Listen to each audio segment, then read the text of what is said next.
Acknowledging the confusion around the lack of clarity about the vaccine availability, give us a sense of just how stunning that revelation is. I mean, what was President Biden's reaction to learning that?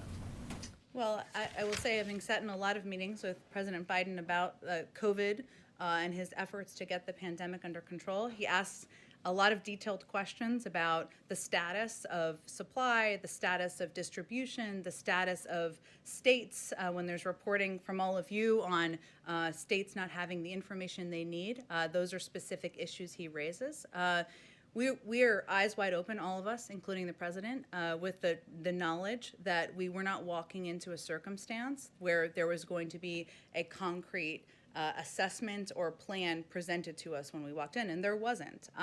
That's why he put forward his 200-page vaccine distribution plan last week, and that's why he hired an experienced and talented team to get to the bottom of exactly what we're looking at so that we can have that assessment moving forward. When does the administration expect to have a better sense of the available inventory?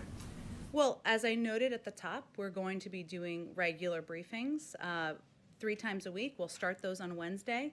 I don't know what assessment they'll have by Wednesday, but what our objective is to be providing clear and accurate information to the public.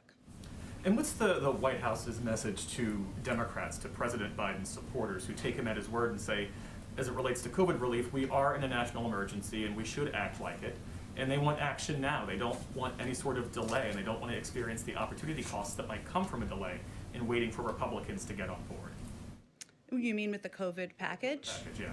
Well, he agrees. He doesn't want there to be delay either. And I would note that 70% of the public agrees with what you just said, according to the Ipsos poll this weekend, that the components of this package, the funding for vaccine distribution, but also funding to ensure people can apply for unemployment insurance, put food on the table, money to reopen schools, the public supports that. And we anticipate that the public will be conveying to the leaders who are elected to represent them exactly that. Go ahead. Can I just ask you to clarify the travel requirement, the testing requirement? That applies to all people boarding planes into the U.S., including U.S. citizens? Anyone getting on a plane needs a test From negative. From overseas? From overseas into the U.S.? Yes. Citizenship? Yes. Okay, great. I also want to ask a couple of things that the Trump administration did in the final stages, and I'm wondering whether you folks are going to intervene. One is that they issued a license to an Israeli billionaire named Dan Gertler to allow him to access U.S. financial system. That license is in place through the end of January 2022. Will the Biden administration intervene at all, or does that stand? Another one is that he began the delisting, or issued an executive order that triggered the delisting of several Chinese companies. In particular, 3 telecoms have sought a review of that. Do you plan on tweaking or rescinding that order? In other words, stopping the delisting process for these 3 Chinese telecoms? On the first question, fortunately, we're about to have a Treasury Secretary confirmed, and I'd send you to them to speak to any reviews they may undertake in those sanctions, in that sanctions review. And then on the Chinese, I know there was some reporting, perhaps from your outlet, of course, this morning on that particular issue. As we've noted in here previously, there are a number of reviews, complex reviews, interagency reviews, I should say, that we're going to undertake as it relates to a range of our, a range of regulatory actions and a range of relationships with companies as it relates to Chinese investment and other issues as well.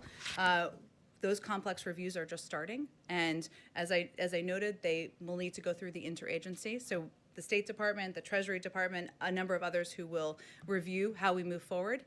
We're starting from an approach of patience as it relates to our relationship with China. So that means we're going to have consultations with our allies, we're going to have consultations with Democrats and Republicans, and we're going to allow the interagency process to work its way through to review and assess how we should move forward with our relationship. Is it possible that those reviews could lead to a change in this delisting process down the road? Well, I don't want to get ahead of any review, but certainly we're taking an overarching look at all of it, and as we have more to report, we'll report back to you. Finally, can I just ask broadly what the president believes President Trump's legacy is with regards to China, in particular around the tariffs he imposed? Does President Biden like those tariffs? They remain in place on quite a large sum of Chinese goods. Is that under review at all, or are those appropriate at this time?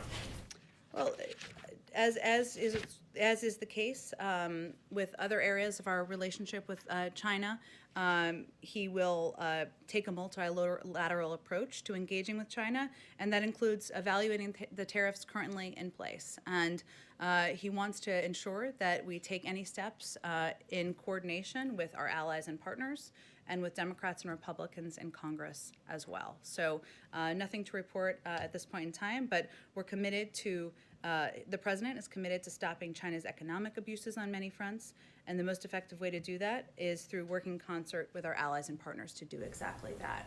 Go ahead. I wanted to follow up a little bit on some of the China issues.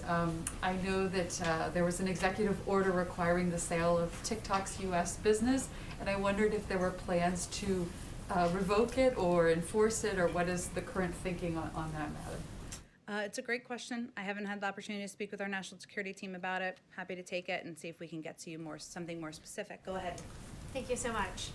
Two questions for you. The first is sort of stepping back for a minute at what the administration's goals are. I mean, unity is something that President Biden spoke about quite a bit on the campaign trail, talked about it during the transition.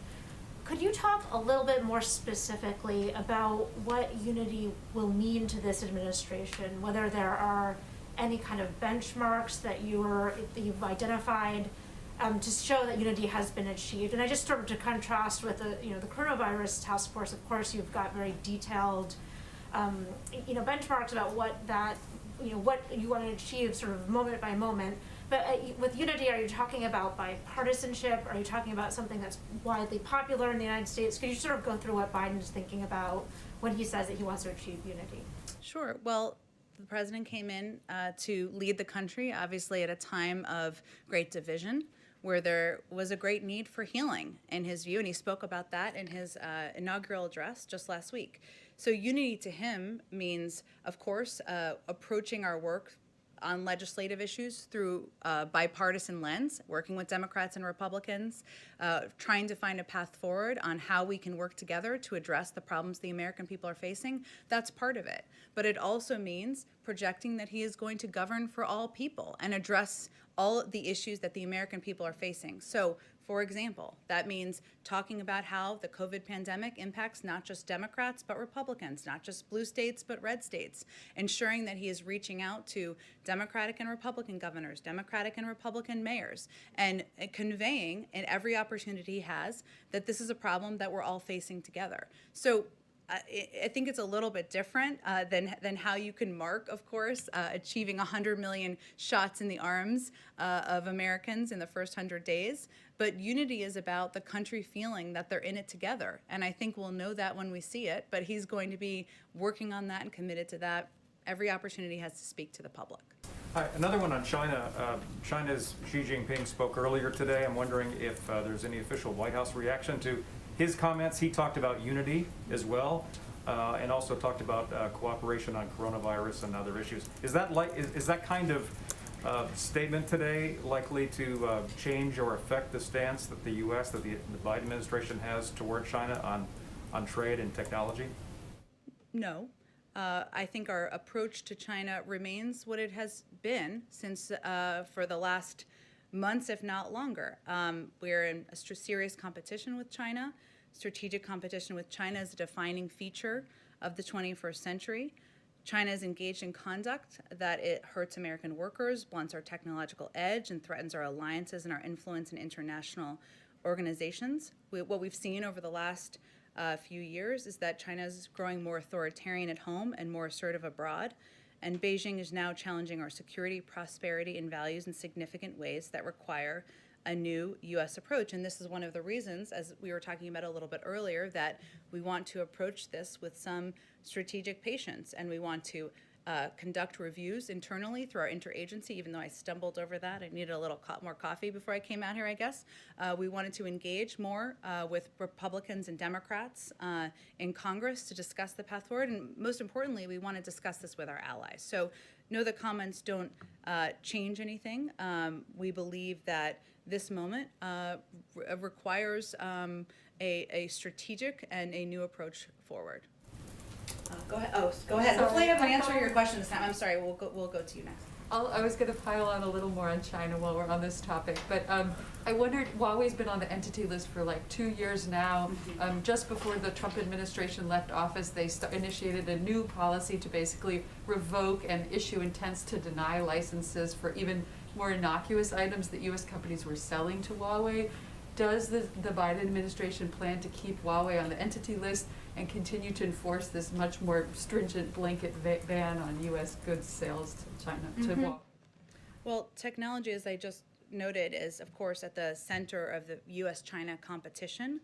China's been willing to do whatever it takes to gain a technological advantage, stealing intellectual property, engaging in industrial espionage, and forcing technology transfer. Our view, the president's view, is we need to play a better defense, which must include holding China accountable for its unfair and illegal practices and making sure that American technologies aren't facilitating China's military buildup. So he's firmly committed to making sure that Chinese companies cannot misappropriate and misuse American data. And we need a comprehensive strategy, as I've said, and a more systematic approach that actually addresses the full range of these issues. So there is, again, an ongoing review of a range of these issues. We want to look at them carefully, and we'll be committed to approaching them through the lens of ensuring we're protecting U.S. data and America's technological edge. I don't have more for you on it. As we do, we're happy to share that with all of you.